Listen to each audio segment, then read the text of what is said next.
ஆண்டவர் இயேசுவின் நாமத்தில் மீண்டும் உங்களை வாழ்த்துகிறேன். இந்த 40 நாள் சிலுவை தியானத்தின் இன்னும் ஒரு நாள் தேவ செய்தி என்ன? மார்க்கு 8ஆம் அதிகாரம் 36ஆம் வசனம். மார்க்கு 8:36, 37 இந்த வசனம் படிக்கிறேன் பாருங்க. மனுஷன் உலகம் முழுவதையும் ஆதாயப்படுத்தி கொண்டாலும் தன் ஜீவனை நஷ்டப்படுத்தினால் அவனுக்கு லாபம் என்ன? மனுஷன் தன் ஜீவனுக்கு ஈடாக எண்ணத்தை கொடுப்பான். இதை படிக்கும்போது விளங்குதா? இது ஒவ்வொரு மனுஷனுக்கும் அறிந்து கொள்ள வேண்டிய வார்த்தை. இது நான் சிறு வயதில் இருக்கும்போது என்னை போன்ற ஊழியர்கள் அன்றைக்கு இதை போல வார்த்தைய இரவிலும் காலையிலும் ஒரு ஏரியாவில் நின்று சொல்லுவாங்க. நானும் சின்ன வயசுல அவர்களோடு சேர்ந்து ஆண்டவரை அறிவதற்கு முன்பு அது எனக்கு தெரியாது.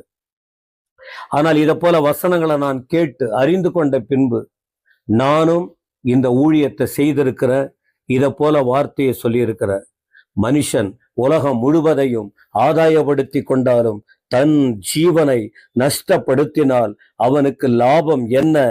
மனுஷன் தன் ஜீவனுக்கு ஈடாக எண்ணத்தை கொடுப்பான். இப்ப இதுலயே 2 காரியம்தான். மனுஷன் உலகம் முழுவதையும் ஆதாயப்படுத்தினால் லாபம் என்ன?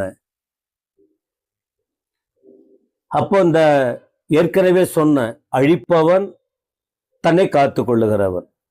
அப்ப என்ன சொல்றாரு? எல்லாத்தையுமே தன் கண்ட்ரோல்ல கொண்டு வரலாம், எல்லாத்தையும் அனுபவிக்கலாம், எல்லாவற்றிலும் மேன்மையா இருக்கலாம். ஆனா கடவுள் கொடுத்த இந்த ஜீவன், தேவன் கொடுத்ததான இந்த ஆத்மாவை ஒரு மனுஷன் கெடுத்துக்கிட்டான்னா, இந்த மனுஷன் இத நஷ்டப்படுத்தினால் அவனுக்கு லாபம் என்ன அப்படின்னு சொல்றாரு. அப்ப இந்த ஆத்துமாவை நஷ்டப்படுத்த முடியும். எப்படி? எப்ப இது நஷ்டமாகும்? பாவம் செய்யும் போது. பாவம் செய்கிற ஆத்துமா சாகும். இப்போ ஒரு பிசினஸ் பண்றாங்க, அவங்க நல்லா தெளிவா திட்டமிட்டு முதலீடு போட்டு அதில் கவனமாய் இருந்தால் நஷ்டம் வருவதை தவிர்க்க முடியும், லாபத்தை ஈட்ட முடியும். ஒன்று தொடங்கிட்டு அதுல முழு கவனமே வைக்கல, அது பாட்டுக்கு நடக்கும் அப்படின்னு சொன்னா லாபம் எப்படி வரும்? நஷ்டம்தானே வரும். அப்போ அதற்கு இன்னும் லாபகரமா போகணும்னா நேரத்தை ஒதுக்கணும், ஞானத்தை உபயோகிக்கணும், பணத்தை செலவழிக்கணும், ஆட்களை சேகரிக்கணும், திட்டமிட்டு செயல்படணும். அப்பதான் நஷ்டத்தை லாபமா மாற்ற முடியும். அப்ப ஆண்டவர் ஒரு கேள்வி கேட்கிறார். நீ முழு உலகத்தையும் உன் கையில வச்சுக்கலாம், முழு உலகம் எல்லாத்தையும் உன்கிட்ட இருக்கலாம். ஆனா நீ இதை நஷ்டப்படுத்தினா ஒண்ணுமே இல்லை. குறிப்பா நான் நேற்று கூட சர்ச்சில் சொன்னேன், ஆலயத்துல நான் சொன்னேன், ஒரு மனுஷன் கோடி கணக்கில் பணம் இருக்கு, பெரிய பணக்காரன், உலகத்தையே வாங்கிடலாம், உலகம் முழுவதும் பணத்தை கொடுத்து வாங்கிடலாம். ஒரு முறை ஆண்டவர் இயேசுவை பிசாசு கேட்டான் பாருங்க, மத்தேயு 4ஆம் அதிகாரத்துல, ஜீசஸ் உனக்கு என்ன வேணும்? இந்த முழு உலகம் வேணுமா உனக்கு? வா மேலே ஏறு, உப்பரிகின் மேலே ஏறு, அப்படியே ஒரு முறை பார்த்துரு, எல்லாத்தையும் பாரு, இதை பார்த்துட்டு என் காலில் விழுந்து எனக்கு பணிந்துக்கொள், என் காலில் விழு, எல்லாத்தையும் இலவசமா உங்ககிட்ட கொடுத்துட்ற, எல்லாத்தையும் உங்ககிட்ட கொடுத்துட்ற. இப்படி பார்க்க சொன்னான் பிசாசு.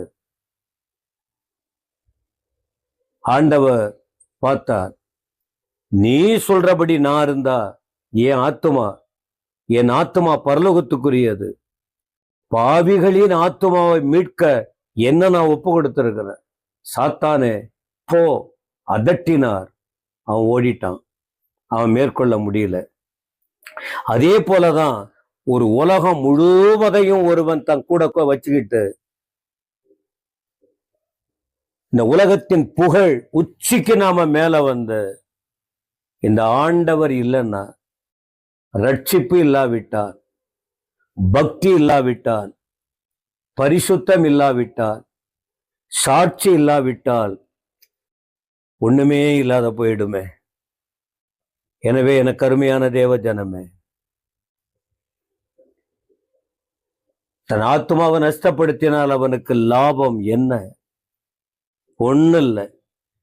ஆனால் உலக பொருட்களை, இந்த உலக பொருட்களை வச்சு, பணத்தை வைத்து, புகழ வைத்து, அழக வைத்து, ஞானத்தை வைத்து, அந்தஸ்துகளை வைத்து, உலகத்தின் ஆசீர்வாதங்களை வச்சு இந்த ஆத்மாவை வாங்க முடியாது. ஆனா இந்த ஆத்மாவை விலைக்கு வாங்கிறதுக்கு தான் இயேசு கிறிஸ்து தன் ஜீவனை கொடுத்தார், மனுஷனால முடியாது என்பதற்காக. இன்னைக்கு உலகத்துல நீங்க பாத்தீங்கன்னா பேருக்கும் புகழுக்கும் தான் வாழ்க்கை ஓடிக்கிட்டு இருக்கு.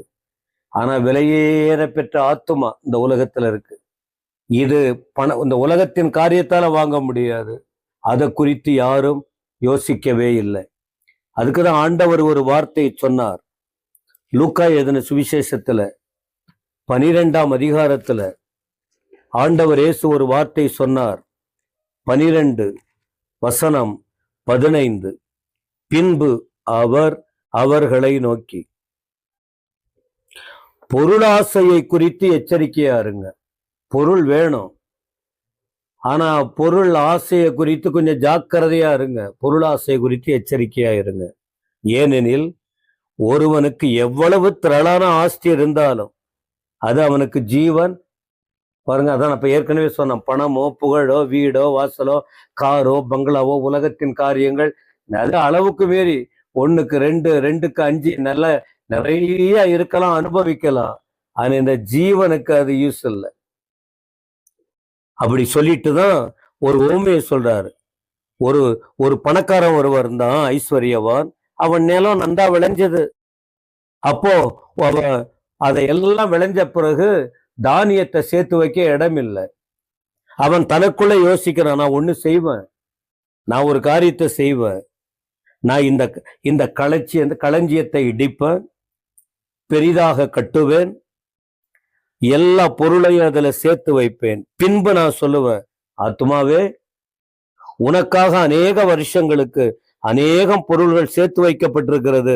நீ இளைப்பாரி புசித்து குடித்து பூரிப்பாயிரு என்று என் ஆத்துமாவடை சொல்லுவேன் அப்படின்னு சொல்லி கொண்டானா.